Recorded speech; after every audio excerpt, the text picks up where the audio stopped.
Good afternoon. My name is Nathan Magsig, Supervisor here in Fresno County of District 5, also Chairman of the Board.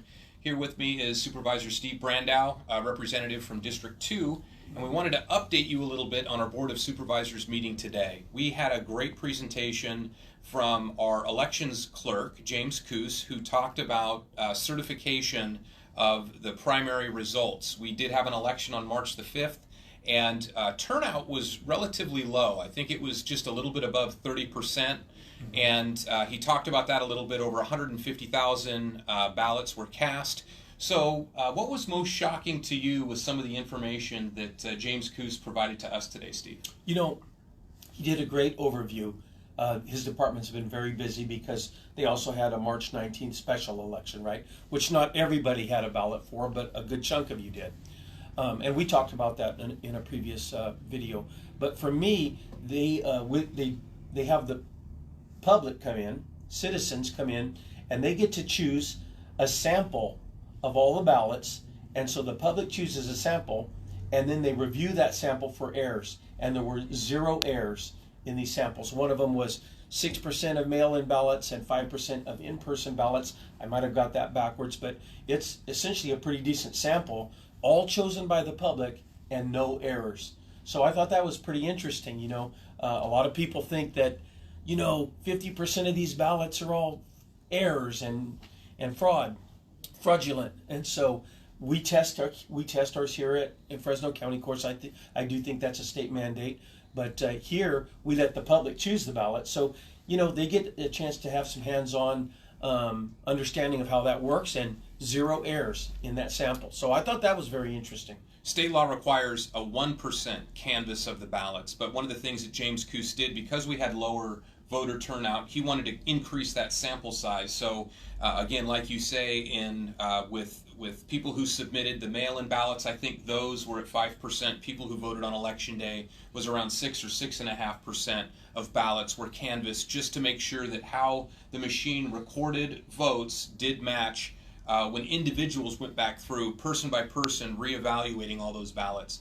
And I was able to watch some of that process a few weeks ago. I produced a video as well on Facebook about how there are teams of people sitting at different tables validating how votes were cast on each ballot, and then tabulating all of that, and then comparing it to how the machine did that counting. So we're looking at thousands of ballots between people who voted on election day as well as people who mailed in ballots, to compare how the machines were counted. And I just want to add, here locally we have a group of citizens, especially 3 or 4 folks who are very involved. But we have a group that is really worried and concerned about voter fraud, right? And here they're always included. They're always invited. They're never kept away. They can be right in the room. And so I do appreciate that about James Coos and his willingness to open it up so that it can be as transparent as it can be. Well, one member of the public came and spoke and talked about how the vote-by-mail system is not ideal. And I'm one who believes that, hey, on election day, that's when we would vote. I have no issues with producing identification. Right. So just to validate that the person who's voting is who they say they are. And so I've got no issues with any of that. But here in the state of California, every registered voter gets a ballot mailed to their home. And so these are systems that are put in place by our state legislature. And so at some point in the future, maybe there'll be an initiative process to change how counties can conduct their elections. Mm-hmm. But based upon the rules that are in place, I do believe that James Coos, our elections department, they try to go above and beyond to make sure that the systems we have are scrutinized and validated to the fullest extent possible. There's one other thing I want to talk about in regards to just the election update, because I think there's going to be an additional hire taking place within the elections office. Steve, do you want to talk about that? Yeah, this was actually something Supervisor Mendez brought up many months ago, and it was how do we clean up the voter rolls? And some of this work that needs to be done, it's needed to be done for decades, but how do we clean up the voter rolls? And the truth is, we have to spend money.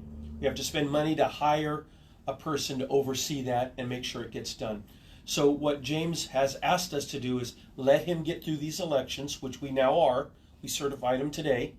Let's get through those elections. He's going to bring somebody on staff. So I think he's talking about returning like within a month or 6 weeks. with a new person whose sole role is going to be to help clean up the voter rolls. And so you often hear, Nathan, about, well, that person doesn't live in Fresno County anymore. They still get a ballot, all that kind of stuff. Or that person died back in 2005.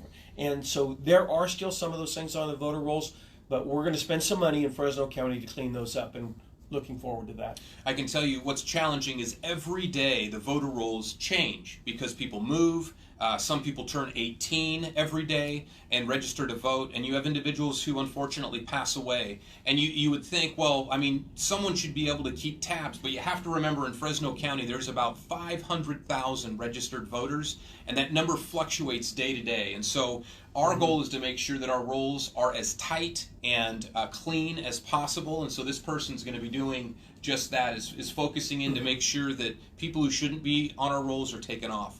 And as voters, it is our responsibility when we move that we contact the elections office, let them know that we have moved, so we are never registered in two places at once simultaneously. So we need to be responsible as well as citizens and voters here in the USA. Other things I wanted to talk about, the week of April the 22nd is the Clovis Rodeo. So if you have not purchased tickets, get those quickly. The last few years, every night ends up being sold out. And I know they've got a couple of great concerts. They're on the 27th, they're going to have the annual rodeo parade, which I've participated in for over 25 years. Absolutely love it. So again, I want to encourage you to take your family out, enjoy the Clovis Rodeo. Have you been? What do you think about the Clovis Rodeo? I didn't go last year, but I'd go probably 4 out of every 5 years. So I love the rodeo.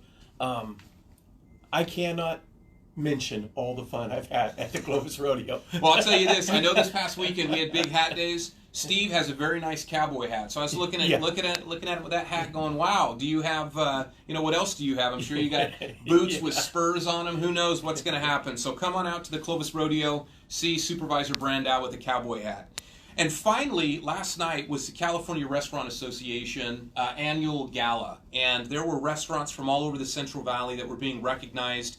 We gathered out at Table Mountain, and Steve, I know that you were there, and you had some certificates that you made up for different honorees that night. So what were your thoughts, and what was the biggest takeaway that you had from that event? Well, my biggest takeaway was the dessert, okay? But the evening was great.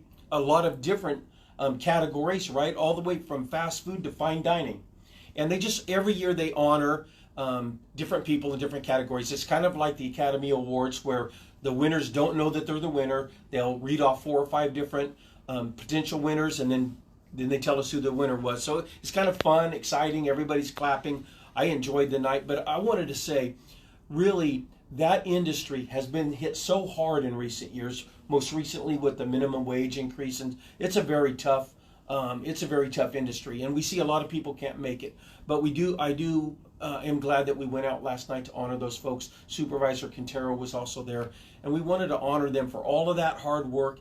And they bring up a great point in the opening speech, which was, they serve people in times of crisis, in times of joy, and presenting food and gathering people around a table, families, friends. Sometimes it's work related, but they give us all those opportunities, and so we're very indebted to the restaurant community. And I wanted to thank them for putting on a spectacular event, and for Table Mountain. They've got a brand new ballroom. It's beautiful, and so it's a great evening. I couldn't have said it any better. So we want to challenge all of you right now. Make sure this week you go to one of your favorite restaurants and tip just a little bit more, because again, we want to thank the restaurant industry and all the restaurant association out there for taking care of our entrepreneurs who do serve incredible food and create jobs at the same time too. So with that, stay safe. We'll be back very soon with more updates.